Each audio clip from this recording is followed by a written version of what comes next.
My name is Ashley, and at 30 years old, he shouted, "You're too nice. Men want bad girls." Before leaving me, I said, "Good luck." When his bad girl got arrested and he called me for bail money, nice suddenly looked attractive again. I am sitting here looking at 19 missed calls from my ex-boyfriend while sipping coffee in my peaceful apartment. 2 months ago, he told me I was too boring and too nice for him. Now he needs $8,000 for bail money. Life's funny like that. I met Jason, 32, about a year and a half ago through mutual friends. He worked at a marketing firm. I'm an accountant at a mid-sized company. Not exciting, but stable. We clicked initially. He said he loved how steady and reliable I was after years of dating disasters. But around month 10, things shifted.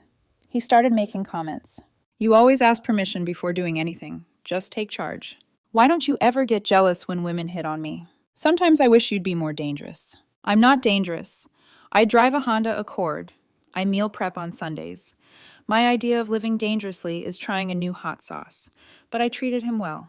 I planned dates, remembered anniversaries, communicated like an adult. 6 months ago, he started going out more with his friend Raquel, coming home late, being vague about where they went.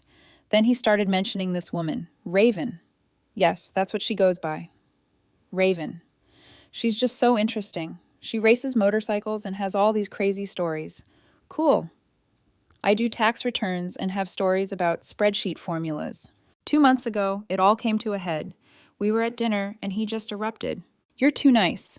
You never fight for me. You never get angry. It's like dating a golden retriever." I thought those were good qualities. Men don't want nice women, Ashley. We want passion, fire, someone who will slam someone against a wall. That's assault, Jason. See? That's exactly what I mean. You're too nice. Bad girls know what men really want. He moved out that weekend, straight into Raven's apartment, posted all over social media about finally feeling alive and being with a real woman.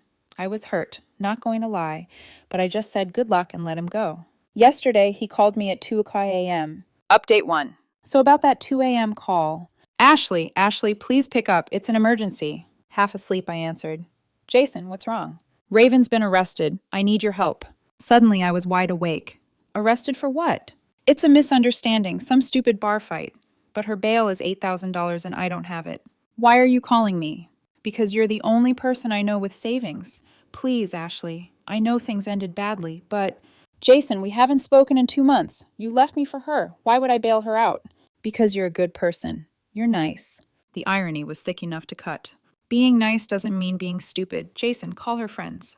Her friends don't have money. Please, I'll pay you back. With what? You complained about being broke when we dated. I'll figure it out. Don't you care about me at all? I did. Then you left me for a woman named after a bird of prey. Good luck. I hung up. He called 18 more times. Left 11 voicemails ranging from begging to crying to calling me heartless. Then the text started. You are seriously going to leave me like this? I thought you were different. What happened to the sweet woman I dated? This is why I left you. You are selfish. That last one made me laugh. I'm selfish for not bailing out the woman he left me for. This morning, I woke up to something even better. Raquel had messaged me. Hey, Ashley, I know we're not close, but Jason is spiraling. Can you please just help him out? It's only $8K. Only $8K. That's 3 months of my take-home pay. Raquel, he made his choice. I'm not financing it. Wow, I guess nice women really are just fake. I blocked her, but then I got curious. Did some Googling. Found the arrest record. Raven, real name Rebecca Malone. Malone wasn't arrested for a bar fight. She was arrested for assault with a deadly weapon and possession with intent to distribute. This wasn't some misunderstanding. She was dealing and beat someone with a pipe. Update 2. The entitlement escalated to impressive levels. First, Jason's mom called me. Ashley, sweetheart, Jason told me everything. I know you two had your differences, but he's in trouble. Mrs. Carter, he's not in trouble. His girlfriend is. Same thing. When you love someone, their problems are your problems. We broke up. He left me for her 2 months ago. But you were together for over a year. That has to count for something. It counted for him telling me I was too boring and leaving. He didn't mean it. He was confused. You know how boys are. I know how your son is. The answer is no. She called me cruel and hung up. Then came the real manipulation. Jason showed up at my work. The security desk called up saying I had a distressed visitor. He looked rough. Hair unwashed, eyes red, wearing wrinkled sweatpants in public. Ashley, please, I'm begging you. You need to leave. This is my workplace. I'm not leaving until you help me. Then security will escort you out. How can you be so cold? You said you loved me. I did. Past tense. You left me for excitement, remember? Well, this is pretty exciting.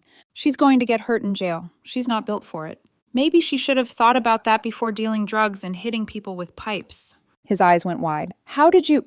It wasn't drugs, it was a misunderstanding. Public arrest records, Jason. Possession with intent to distribute. He started crying. Loud, dramatic sobs. My coworkers were staring. I'll pay you back with interest. You couldn't pay your half of dinner when we dated. I'll do anything, anything. His eyes lit up with hope. Yeah, do this. Leave me alone. Security ended up escorting him out when he wouldn't leave.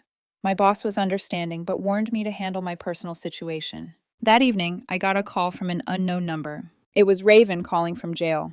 Yo, you Ashley? Yes. Listen here, Jason says you got money. You're going to bail me out. No, I'm not. You think you're tough hiding behind that phone? Are you threatening me while being recorded on a jail phone? Silence. That's a crime, Rebecca. Oh, sorry, Raven. Public records. Just like this recorded call will be. Good luck with your case. I hung up and immediately called the police to report the threat. They took a report and said they'd add it to her file. Update 3. Things got absolutely unhinged. Jason created a GoFundMe titled, Help Save an Innocent Woman from a Broken System. He wrote this whole sob story about how Raven was falsely accused, how they were young and in love, and how they needed help fighting injustice. It raised $63. He then mass messaged everyone we mutually knew, including my family, asking for money. My sister sent me screenshots. Hey, I know you're Ashley's sister. We were together for a long time and I'm in desperate need. Can you Venmo me whatever you can spare? My sister replied, Didn't you dump my sister for being too nice? That's not relevant right now. My sister sent him a link to a job listing website. My mom got a message too. Jason went full manipulation mode with her, talking about how he'd always seen her as a mother figure, how they were basically family. They met twice. He talked about how scared and alone he was. My mom, savage queen that she is, replied, You're alone because you left my daughter for a criminal. Choices have consequences. But the peak entitlement came when Jason tried to break into my apartment. I have a Ring doorbell. Boring purchase, according to him, when I bought it. I got an alert at 11:00 p.m. There he was, trying to use his old key. I had changed the locks, obviously. When that didn't work, he started knocking, then pounding, then kicking the door. Ashley, I know you're in there. Open up. I called the police, told them my ex-boyfriend was trying to break in. While I was on the phone with dispatch, he started yelling. I just need to talk. You owe me that. I owe him what? Being dumped for a drug dealer? The cops arrived in 12 minutes. Jason tried to run, but they caught him in the parking lot. I pressed charges for attempted breaking and entering and harassment. His excuse to the cops?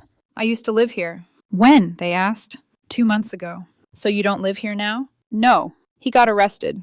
The irony of him getting arrested while trying to get bail money for his girlfriend was poetry. Final update. The conclusion was more satisfying than I could have imagined. Jason spent a night in jail before his parents bailed him out. He was charged with attempted burglary and criminal harassment. His lawyer got it pleaded down to criminal trespass and a restraining order. He now has a record. Raven is still in jail. Turns out she had previous convictions, so bail was revoked entirely after the threatening phone call to me. She's looking at 5 to 10 years. The bad girl is now just an inmate number. But here's where it gets really good. Remember that GoFundMe? Someone reported it for fraud, since Jason was lying about the charges. It got taken down, and he had to refund the $63. His job found out about his arrest. He missed work while in jail and had to explain why. The marketing firm didn't love that their employee was arrested for harassment. He got fired. His apartment, well, Raven's apartment that he moved into, was in her name only. The landlord evicted him since she's not coming back anytime soon. He had nowhere to go except his parents' house. Last week, I got a text from a number I didn't recognize. Ashley, this is Jason on my dad's phone.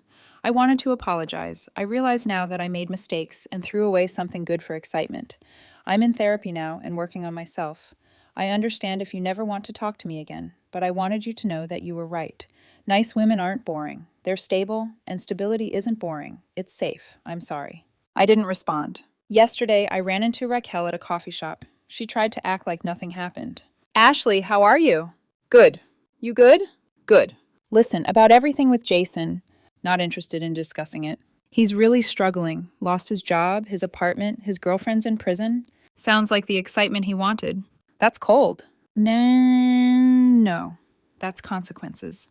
He knows he messed up. Good for him. I'm still not bailing out his girlfriend. He's done with her. Let me guess. Bad girls aren't as fun when they're behind bars. Raquel had no response to that. I'm now dating Michael, a fellow accountant I met at a professional conference. He thinks my Honda Accord is practical and appreciates that I meal prep. Last week, he told me he loves how wonderfully boring I am. Jason is still living with his parents, still unemployed, still has a criminal record. Raven is still in prison, where she'll be for several more years. Turns out being too nice means having good credit, no criminal record, stable employment, and the ability to sleep peacefully at night without worrying about bail money. Being with a bad girl apparently means begging your ex-girlfriend for money, getting arrested yourself, losing your job, and moving back in with your parents at 28. He was right about one thing, though. I am too nice. Too nice to waste my money on someone who didn't value me. Too nice to enable criminal behavior. Too nice to be anyone's backup plan. Nice women don't finish last. We just finish without criminal records.